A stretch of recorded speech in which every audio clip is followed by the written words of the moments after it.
17 years old, never touched an aircraft control in her life. And suddenly Jessica Morgan found herself alone in a cockpit at 30,000 feet with both pilots unconscious. 162 passengers depending on her. And absolutely no idea how to land a plane except for the flight simulator game she played on her phone during boring weekends. This is the impossible story of how a teenager with zero training pulled off what aviation experts called a statistical miracle. Asterisk, before we dive in, what time are you listening? Where are you from? Drop a comment below and tell me. And please like and subscribe for more videos like this. Asterisk, Jessica Morgan sat in seat 12A, headphones in her ears, staring out the window at the clouds below. She was flying from Seattle to Denver, heading home after spending 2 weeks with her aunt. School started in 3 days and Jessica was not looking forward to it. Senior year, college applications, all the pressure that came with being 17 and having to figure out your entire future. She preferred escaping into games, especially the flight simulator she had downloaded 6 months ago. It was just a silly mobile game, nothing serious, but Jessica had become oddly obsessed with it. She would spend hours flying virtual planes, learning the controls, practicing takeoffs and landings, competing with other players online. Her friends thought it was weird, but Jessica found it relaxing. There was something satisfying about the precision of it, the way everything had a process, a system. She had logged over 300 hours in that game, had memorized cockpit layouts, understood basic navigation, knew the difference between throttle and flaps and trim. But it was just a game, just pixels on a screen. Nothing real, nothing that mattered. Asterisk, the flight was smooth, barely any turbulence. Jessica pulled out her phone, opened the simulator app, started a new flight. She was halfway through a landing approach when the call came over the intercom. A flight attendant asking if there was a doctor on board. Jessica looked up, saw people shifting in their seats, concerned murmurs spreading through the cabin. A few rows ahead, a man stood up, identified himself as a physician, hurried toward the front of the plane. Jessica went back to her game, but something felt off. The energy in the cabin had changed, tense, worried. Then another announcement. The flight attendant asking again, more urgently this time, for any medical professionals. And then asking if anyone on board had any flight experience. Any at all. Pilot training, military aviation, anything. Jessica felt her stomach tighten. That was not a normal request. That was not something you heard unless something was very, very wrong. She unbuckled her seatbelt, stood up, moved toward the aisle. Other passengers were doing the same, everyone trying to see what was happening. A flight attendant appeared, her face pale, her voice barely steady. She repeated the question. Anyone with flight experience? Anyone who had ever flown a plane? The cabin erupted in nervous chatter. An older man raised his hand, said he had flown small prop planes 20 years ago. The flight attendant grabbed his arm, pulled him toward the cockpit. Jessica followed, her heart pounding, not sure why she was moving forward but unable to stop herself. She reached the front galley just as the flight attendant was opening the cockpit door. Jessica saw inside and her blood turned cold. Asterisk, both pilots were slumped in their seats, unconscious. The doctor was already there, checking pulses, opening their eyes, looking for signs of what had happened. The older man who had flown prop planes stood frozen in the doorway, staring at the instrument panel like it was written in a foreign language. Because it was. A small Cessna and a commercial airliner were completely different machines. He turned to the flight attendant, shook his head, said he could not do this, He did not know these systems. The doctor looked up, his expression grim. Both pilots were alive, but unresponsive. Likely some kind of poisoning or rapid illness. Impossible to say without tests. They needed a hospital immediately, but more urgently, they needed someone to fly the plane. The autopilot was on, but it could not land. Someone had to take control. The flight attendant was on the radio, talking to air traffic control, her voice breaking. No pilots available. No one with real training. Jessica heard herself speak before she even realized she was going to. She said she had flight experience. Everyone turned to look at her. The flight attendant asked what kind of experience. Jessica hesitated, felt her face flush, felt like an idiot for even speaking up. She said flight simulator, a game on her phone. 300 hours. The silence that followed was deafening. The older man laughed, a short, bitter sound, said that was not the same thing, not even close. The flight attendant looked desperate, asked if anyone else had anything, any experience at all. No one answered. Jessica stood there, feeling small and stupid and terrified. Then the voice came over the radio. Air traffic control. They had heard everything. They said if the teenager with the simulator experience was willing to try, they would talk her through it. They had no other options. The flight attendant looked at Jessica, really looked at her, and asked if she could do this. Jessica wanted to say no, wanted to run back to her seat and hide. But she thought about her parents waiting for her in Denver, about the families on this plane, about the fact that if she did nothing, they were all going to die anyway. She nodded. She said yes.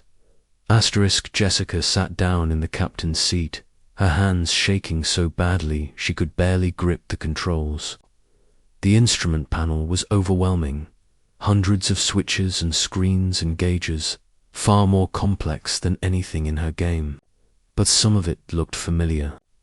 The artificial horizon, the altitude indicator, the heading display. She recognized the basic layout. The air traffic controller came through the headset, a woman named Sarah, and her voice was calm and clear. She told Jessica to take a breath, to focus only on her voice, to ignore everything else. Sarah explained that the autopilot was keeping the plane stable, but they needed to redirect to the nearest airport, which was Billings, Montana, about 40 minutes away. Jessica had to input new coordinates into the flight computer. Sarah walked her through it, step by step, telling her which screen to touch, which buttons to press.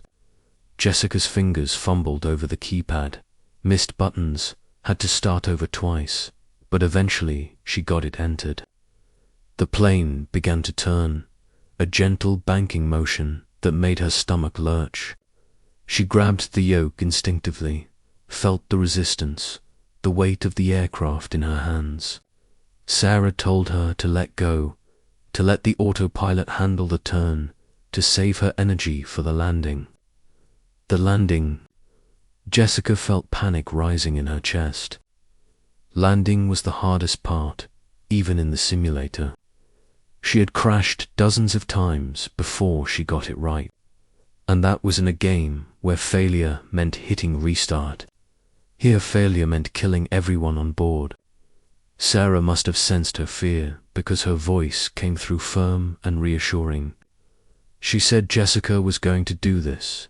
They were going to do it together, step by step, and Jessica had to trust herself.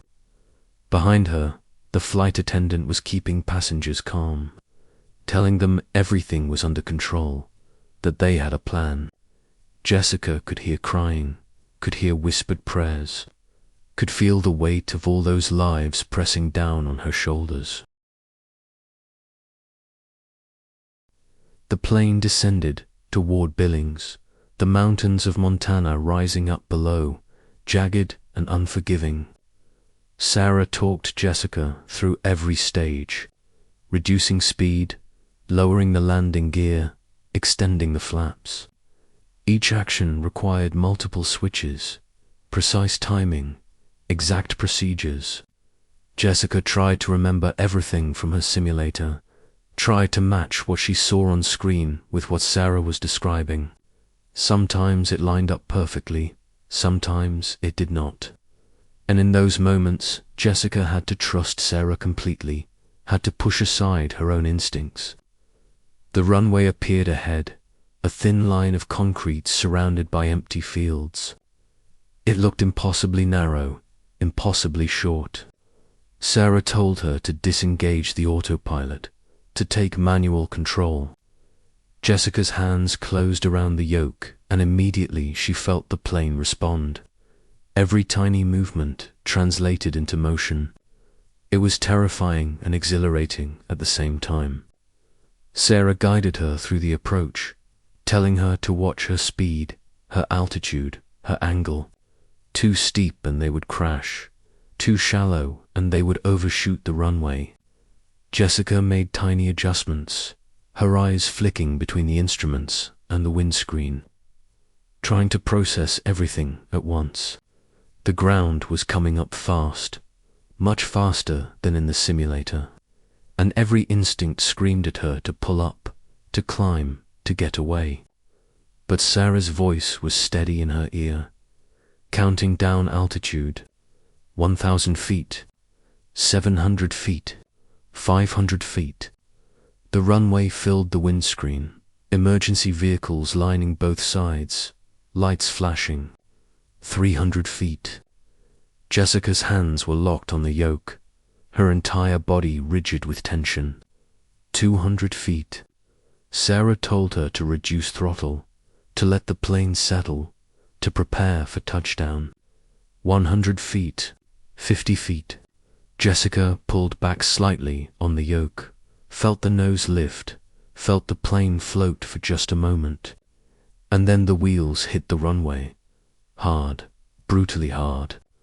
The plane bounced, slammed down again, and Jessica's teeth rattled. She pushed the throttle levers all the way back, hit the brakes exactly as Sarah instructed, felt the plane shudder and groan as it fought to slow down. The runway was disappearing beneath them, the end approaching fast, too fast. Jessica pressed harder on the brakes, felt the tires screaming, felt the plane finally begin to slow. And then they stopped. Right there on the runway, 300 feet from the end. Stopped, alive, safe. That cabin erupted in screaming, cheering, sobbing. Passengers were hugging each other, thanking Jessica, even though most of them had no idea what had just happened. The flight attendant burst into the cockpit, tears streaming down her face, pulled Jessica into a hug so tight it hurt. Emergency crews swarmed the plane, paramedics rushing on board to treat the pilots, to check passengers for injuries. Jessica sat in the captain's seat, unable to move, her hands still gripping the yoke, her body shaking uncontrollably. Sarah's voice came through the headset one last time, quiet and full of emotion. She said Jessica had just done something incredible, something that most trained pilots would have struggled with. She said Jessica had saved 162 lives. Jessica started crying then, huge gasping sobs that she could not control. All the fear and adrenaline and shock pouring out at once. They helped her off the plane, her legs barely working, her mind still stuck in that landing approach. The passengers lined up to thank her, to hug her, to take pictures with her.